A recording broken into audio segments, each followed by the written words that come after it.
Shalom, selamat pagi Bapak Ibu dan saudara-saudari sekalian. Setiap pagi kami kagum kepada Tuhan. Kami masih bisa bernafas untuk menghirup udara yang segar pagi ini. Mari kita berdoa untuk siap mendengar renungan firman Tuhan.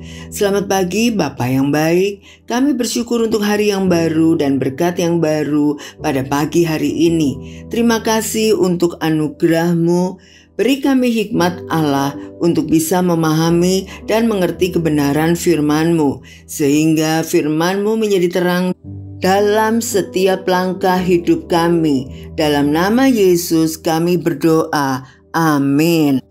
Tema kita hari ini bertekun dalam kasih karunia-Nya, diambil dari Kejadian 21 ayat 1-7.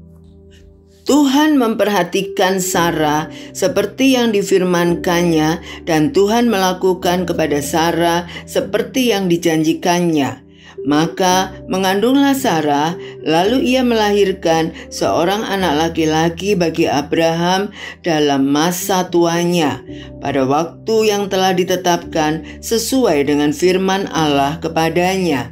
Abraham menamai anaknya yang baru lahir itu Ishak, yang dilahirkan Sarah baginya. Kemudian Abraham menyunat Ishak anaknya itu ketika berumur 8 hari seperti yang diperintahkan Allah kepadanya. Adapun Abraham berumur 100 tahun ketika Ishak anaknya lahir baginya. Berkatalah Sarah, Allah telah membuat aku tertawa. Setiap orang yang mendengarnya akan tertawa karena aku. Lagi katanya, siapakah tadinya yang dapat mengatakan kepada Abraham, Sarah menyusui anak? Namun aku telah melahirkan seorang anak laki-laki baginya pada masa tuanya. Waktu saya berusia 11 tahun, kelas 5 SD, saya pernah berkata kepada ayah saya, nanti kalau saya sudah besar, saya ingin bekerja di WHO, Badan Kesehatan Dunia. Ayah saya hanya tersenyum dan berkata, kamu tetap fokus belajar yang rajin ya. Berjalannya waktu, saya sudah hampir lupa perkataan saya tersebut. Setelah lulus kuliah dan menjadi dokter, saya menjadi kepala puskesmas. Saya melakukan tugas saya sebaik mungkin seperti untuk Tuhan dan menikmati pekerjaan saya melayani masyarakat. Sampai saya berusia 48 tahun, Tuhan membuka kesempatan untuk saya bekerja di WHO yang rasanya tidak mungkin, tapi ternyata menjadi kenyataan. Waktu yang panjang tidak membuat Tuhan lupa untuk menjawab harapan saya. Bertekun dalam melakukan sesuatu, apalagi selama puluhan tahun, cenderung tak disukai orang, manusia zaman sekarang. Kalau bisa, sekarang ingin sesuatu detik berikutnya terpenuhi. Padahal faktanya ada banyak hal dalam kehidupan ini yang tak dapat dipercepat sekehendak hati kita.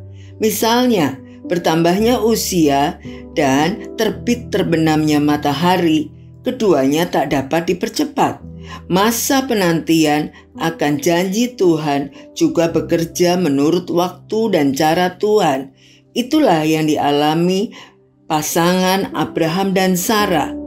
Mereka harus bertekun dalam menantikan penggenapan janji Allah, hingga akhirnya Ishak dilahirkan pada masa tua mereka, di mana secara logika sudah mustahil untuk melahirkan anak. Dalam hidup ini, ketekunan tak memiliki batasan waktu. Bisa sebentar, tetapi bisa juga cukup lama. Namun, dalam ketekunan, kita mengiring Tuhan dan menantikan penggenapan firman-Nya. Yakinlah bahwa penantian kita takkan berakhir dengan kekecewaan, tetapi bertekun di dalam kasih karunia-Nya. Kasih karunia membuat ketekunan dan penantian akan memungkinkan untuk dijalani. Mari kita berdoa. Terima kasih Tuhan untuk firman-Mu yang mendidik kami pada pagi hari ini, bahwa kami semua bila berada di masa penantian tidak boleh putus asa.